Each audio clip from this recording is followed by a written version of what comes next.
Hi, I'm Varun, And I'm Arshan. and we wanted to use NBA players' early career statistics to predict their ceiling or the highest level of production they achieve in their career. So if we type in a player's name like Brandon Knight in our front end, we see that his earlier career statistics look like this. So we see his points, rebounds, and assists go up slightly during the first 3 years of his career. And then we used a model to predict what his peak of his career would look like. And we saw that our predictions were pretty close to his actual results. And then down here, we can see how far we actually were off from the true results. And then we also looked at players that only have been in the league for 3 years and tried to predict their actual future. So if we look at someone like Shaden Sharp, we can see it in the first 3 years, he ascends very quickly in points and also a little bit in rebounds and assists. And then we use the model to predict his peak points, rebounds, and assists. And we can see those predictions right here. And then I'm going to hand it off to Arshan to talk more about our data set and our process before getting into the model. Thank you. So initially we used two Kaggle data sets that we merged together to get historical data from 1998 to 2025.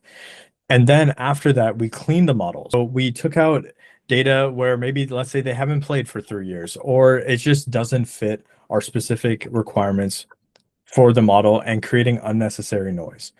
So before we wanted to actually make the model, we wanted to explore what player trajectories commonly look like before making those predictions.